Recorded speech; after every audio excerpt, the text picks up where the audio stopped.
ሰርች ፖስት አድርጌያለሁ ማንንም ሰው አልፈራም በነገራችን ላይ ማንሽም ደውለሽ ብታወሪ ማንሽም ኮሜንት ብትጽፊ ማንሽም በአካል ኢትዮጵያ ሰው አግኝቻለሁ ደላላ ይሄ ጨለማ ይንጋልኝ አግኝቻለሁ namni mucaa kana baratan jechuudha mucaan kun lammii Itoophiyaati dhukkubsataa jira jechuudha akka sammuu kana godha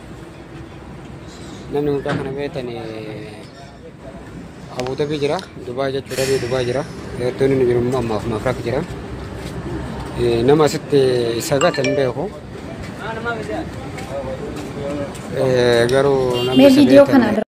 Ashama arkafune jirra jirtu video kana share yoo son godin bira hin darbina adara waaqasni taata unsin jedha biyaansi nama tokko lama bira gahe namni kanarra baratu yoo ta'e akkuma dursa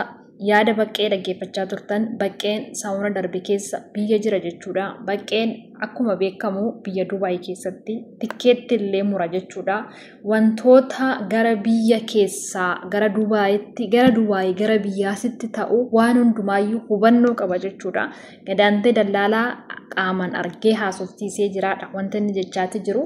garuu inni jecha kana ba'ee dubbachuu isaatiif gaachaa baay'eetu miseejiin itti barraa'aa jira itti bilbilamaa jira sababni isaa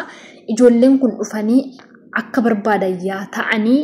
maaliif kana dubbattaadha keessattuu jechuudha dallaalan biyya keessa fi biyya Dubai irra taa'ee ijoollee kana hiwooti isaanii irratti kan taphachaati jiran jechuudha dhugaan isin jedha Itoophiyaa keessatti mana isaan ijaarrachaa jiran kana jedhamee dubbatamuu hin danda'amu jedhan sababni isaa ijoollee kana Itoophiyaa irratti qarshii 400 kaffalchiisanii gaafa as gahan damoosa isaanii ji'aan kanarraa fudhatanii ijoolleen kun waan nyaataan waan dhugan damoosa hin qaban carraa hojiillee yoo argatan natsaa hojjetanii jechuudha akkasumas dammoo cinqatiirraan kan ka'e akkanatti kennu sammuun isaanii waan hin taane keessa ba'ee galee akkanatti alatti ba'anii haala kanaan kan isaan dhiphatanii tooyi jiraatan obboleessi keenya kun akkuma argaati jirtan ala taa'ee karaa taa'ee namni viidiyoo isa waraabatee jira jechuudha maaliif jennaan sammuun isaa bakka sirrii miti ta'uuf taqoxaxxaruu hin danda'u kanaaf hedduu nama gaddisiisa jechuudha ijoolleen kun akkanatti biyya kana keessatti akkanatti rakkachuun isaanii kan dhufee asitti carraa hojii argachaa jiru kinoo akkanatti alatti ba'anii aduun isaan nyaataa qorri isaan nyaataa biyya kana halkanii noo'aa guyyaa noo'aa midhaan nyaatan hin qabanii bishaan dhugan hin qabanii koon isaanii mana jaazaatti affanamanii hojii hin qabanii koon isaanii mana hidhaa keessa koon isaanii mana yaalaa keessa kan isaan jiran jechuudha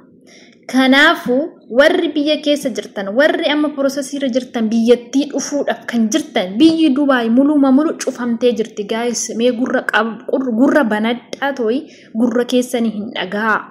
cufamtee jirti bakka namni kamiyyuu dhufuu hin danda'u dhiiras ta'e shabaranis dhufuu hin dandeessan kan itti dhuftan dammoo iggaay barumsa barattanii prosesii isinirraa eeggamu eega guuttaniin booda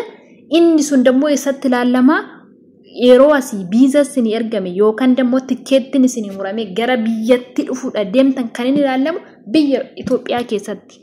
iddoo buufata xiyyaara keessatti darbuu keessaniin dura hilaalamtan jechuudha viizaan keessan barumsi keessan maal akka baratan mangistiin carraa kana baasee jira jechuudha deemnee hojjetan wanttan carraa kana fayyadamaatu baradhaa tooy kotta hojjetadha eeggaayii taatooy kan isaan alaa dallaaladha 600,700 kaffaltanii fi dhuftanii asitti kinoo akkanatti sammuu keessan dhabdan akkasumas dammoo dhufoon hin danda'amu amma maal godhaa jiru dallaalonni jechuudha viizaa orjinaala hojjisiisanii orjinaala san feekitti jijjiiran jechuudha feekii saniin immoo darbuu hin danda'an already isaan maallaqa isaanii kaffalanii jiran jechuudha qarshii 300 qarshii 400 kaffalanii kinoo viizaan keessi xumuramee jira akkaawuntii kanarratti galchii hin jedhamtanii hin galchitanii isin garuu booda deebitan mee yaada baqqee kana dhaggeeffadha አዎ ዱባይ ተከልክሏል መምጣት የማይችሉበት ምክንያት ደግሞ ፌክ ቪዛ ትክክለኛ ቪዛ ይወጣል ትክክለኛውን ቪዛ ወደ ፌክ ይቀይራሉ በፌኩ ኤርፖርት ይገባሉ አዲስ አበባ ይመለሳሉ ኦሪጂናሉን ካሳዩ ግዴታ ማህበራዊ መማር አለባቸው ያ ደግሞ ለማድረግ ጊዜ ይፈጅባቸዋል ወጪ ያለ ስንት ነገር አለ ያንን ወጪ አለማውጣት ይሄንን ነገር ይጠቀማሉ ልጆቹ ፓስፖርት እስከ መነጠቅ ደረጃ ይደርሳሉ ምክንያቱም የገወጥ ነገር እየሰሩ ስለሆነ ኢትዮጵያ ኤርፖርት እየሰራ ያለ ነገር ደግሞ ትክክለኛ ነገር ነው እየሰራ ያለ በዚህ ሰዓት እንደው ምቀኛ ነክ ገደል ግባ በደንብ አርቀ ቆፍርና ገደል ግባ አንተ ደደብ እናንተ ምንም አይመስላችሁም እኮ እናንተ እኮ ኢትዮጵያ ላይ እኮ የምትገዙት ቤት ነው በሰው ሀቅ በሰው ገንዘብ እዛ ውስጥ ትቀበራታለህ እግዚአብሔር ቤቱ ራሱ ይናድብሃል እዛ ታያለህ እግዚአብሔርን የምሬን ነው እያንዳንዱ ዱባይ ላይ ያላችሁት ደላሎች እንዳላችሁ ሌቦች ናችሁ 95% አትሊስት 5% ጥሩ ሰው ትክክለኛ ሰው ብታገኙ ነው ትክክለኛ ነገር ነግሯችሁ በትክክል ነገር የሚያመጣችሁ ስለዚህ እናንተ ለራሳችሁ ስሙ ጨው ሆይ ለራስ ስትል ጣፍጥ ለኔ ስትል ድንጋይ ሁን ካልጣፈጠ ድንጋይ ሆኖ ይጥሉታል አይጣፍጥም ብሎ ይጥሉታል ስለዚህ ወንድማችሁ መርዳት ከፈለጋችሁ እዛ እርዱት ማምጣት ከፈለጋችሁ